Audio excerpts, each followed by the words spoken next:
তো কেমন আছো তোমরা? তো ভাই আমরা এতদিন জানতাম যে মোটিভেশনাল স্পিকার হইতে হলে অনেক পড়ালেখা করা লাগে, অনেক জ্ঞানী হতে হয় এবং সমাজের অন্যান্য মানুষের চাইতে চিন্তাধারা অনেক উন্নত হতে হয়। বাট আজকে আমি যাদেরকে নিয়ে কথা বলবো তাদেরকে দেখার পর এবং তাদের মোটিভেশনাল স্পিচগুলো শোনার পর তোমাদের এই ধারণাটা পুরোপুরি চেঞ্জ হয়ে যাবে। জাস্ট তোমরা আমার উপর বিশ্বাস রেখে ভিডিওটা পুরো দেখো। যেটা ভাগ্যে থাকে না, আমি মনে করি সেটা কাঁদলেও পাওয়া যায় না। ভাই শুধু তুই কেন, আমরা জানি যে যেটা ভাগ্যে থাকে মানুষ শুধু সেটাই পায়। আর আমরা জানি যে ভাগ্য পরিবর্তন করার জন্য পরিশ্রম করা লাগে। এখন ভাই তুই যদি পরিশ্রম না করে কান্নাকাটি করে ভাগ্য পরিবর্তন করতে চাস, সেটা তো ভাই সম্ভব না, কোনোদিনও হবে না। কান্নাকাটি করে তো ভাই কোনো কিছুই হয় না। ভাগ্য পরিবর্তন কেমনে হবে? অসময় দূরের মানুষ দূরেই রয়, আর কাছের মানুষগুলা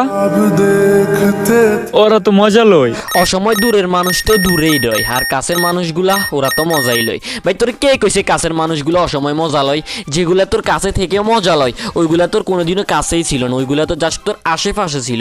আর যারা কাছের মানুষ তারা কোনোদিনও অসময় মজা লয় না। দেশের তাপমাত্রা যতই নিচে নামুক, তবুও কিছু মানুষের থেকে নিচে নামতে পারবে না। ভাই he is the best motivational speaker I have seen in Bangladesh.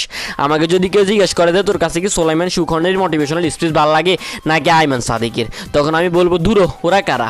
আমার কাছে তো সব সাইতে ভালো মোটিভেশনাল স্পিকার মনে হয় টিকটকের ওমরকে।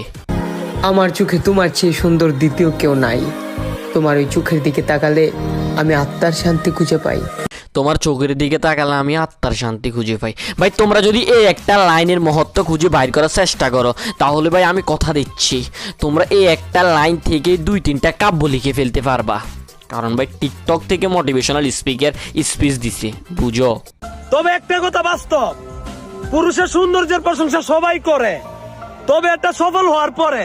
কই ভাই আমি তো এখনো কোনোদিন সাফল্য বা সফলতা কোনো কিছুই দেখি নাই, এখনো কোনোদিন আমি একটা টাকাও ইনকাম করি নাই। তাও তো ভাই প্রতিদিন কেউ না কেউ আমার কাছে আমার সৌন্দর্যের প্রশংসা করে, যদিও সেটা টিটকারি করেই করে, তাও করে তো ভাই। প্রাইভেট না পড়লে টাকার অভাবে ফেল করায় দেওয়া শিক্ষকগুলো আমাদের শিক্ষা দেয়। টাকা না থাকলে তুমি জীবনের সব সাবজেক্টেই। ভাই আমি তো টাকা দিয়ে সব সাবজেক্ট স্যারদের কাছে ফেভারিট করি, তাও তো ভাই আমি দেখি সব সাবজেক্টেই ফেল করি। এটার ডেফিনিশন কি দিবেন আপনি এখন? বাই দ্য ওয়ে, আপনি মেয়ে হয়ে আপনার বয়স ছেলেদের মতো হয়ে গেল কেমনে?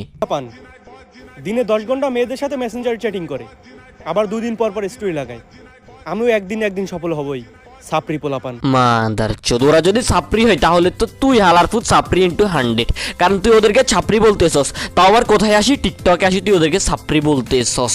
শালা নিজে বানাচ্ছিস টিকটক ভিডিও, আবার আরেকজনকে বলতেছিস ছাপরি। শালা মাদার চোদ টিকটকার চোদা। আপনার আম্মু 5 ওয়াক্ত নামাজ পড়ে, মাশাআল্লাহ, কিন্তু আফসোস আপনার মতন কুলাঙ্গারের জন্ম হইছে ওই মায়ের ঘরে। মাদার চোদ, আমার মায়ের ঘরে আমি কি কুলাঙ্গার জন্ম হয়েছি নাকি ইমানদার? এটা তোরে বলছে আমার মা যাই? শালা যদি কোনো মায়ের ঘরে কুলাঙ্গার জন্ম হয়ে থাকে সেটা হচ্ছে তুই আর তোর মতন কিছু টিকটকার চোদা, আবাল চোদা শালা। পুলার বয়স 30, মাথায় চুল নাই, আর মায়ের বয়স 60। কিছু কি বুঝছস মামা? যাই এবার তুইও কামা। আরে কাবাল চোদা আসছে। ফার্স্ট অফ অল তো ভাই তুই বুঝ, 30 বছর বয়সে মানুষের মাথার চুল পড়ে যায় না। সেকেন্ড ভাই ফোলার বয়স যদি 30 বছর হয় তাহলে মায়ের বয়স 8 কেমনে হয়? কিভাবে হয় হালাতি আমার এটা কত? পুরুষ কখনো রূপের জন্য নারীকে ত্যাগ করে না, ত্যাগ করে আরেকটি নারী পেলে। ভাই এইটা তো সত্য যে পুরুষ কখনো রূপের জন্য নারীকে ত্যাগ করে না, কারণ পুরুষ ভাই ফ্রেম করার সময় ওই রূপ গুণ সব দেখেই ফ্রেম করে। বাট ফ্রেম করার পরে যখন কাম শেষ হয়ে যায় তখন নারীকে ছেড়ে দেয়, এন্ড তখন তো আরেকটা নারী পেয়েই যায়। ওই কাম সেরে যায় বলতে আমি যেটা বুঝাতে চাইছি তোমরা ওইটাই বুঝছো, তোমরা যেটা বুঝছো আমি ওইটাই বুঝাতে চাইছি। আর আমি পুরুষ বলতে এখানে সব পুরুষকেই বুঝাইনি, কারণ ভাই 2-1টা পুরুষ তো আমার মতও আছে যারা নারীকে ছাড়ে না, নারী ওদেরকে ছেড়ে চলে যায়। নারী একবার জেদ ধরলে রাজ্য ছাড়ার ক্ষমতাও রাখে। হু ভাই এইটা তো রুজে তোর পালের কুত্তে।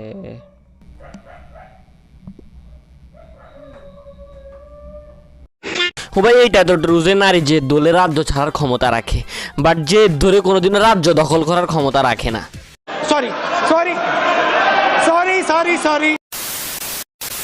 তো ভাই বাস আজকে রিপিট নাহি ভিডিও ভালো লাগলে লাইক মারো, আর যারা যারা আমার নুনের মতো মিষ্টি বসতে প্রথম শুনতেছ তারা তারা চ্যানেলটা সাবস্ক্রাইব করে দাও, আর যারা আগেও আমার নুনের মতো মিষ্টি বসতে শুনছো কিন্তু চ্যানেলটা সাবস্ক্রাইব করো নাই তাদের উদ্দেশ্যে আমি বলবো যাও ভাই এখনই গিয়ে চ্যানেলটা সাবস্ক্রাইব করে দাও। না মানে ভাই যাইও না, থাকি চ্যানেলটা সাবস্ক্রাইব করে এরপরে যাও, যাওয়ার আগে ভিডিওতে লাইক দাও, কমেন্ট করো, অ্যান্ড ভিডিওটা নিজের ফ্রেন্ডদের সাথে শেয়ার করো, অ্যান্ড আবি যাও যাকে আপনার গান্ড মারাও।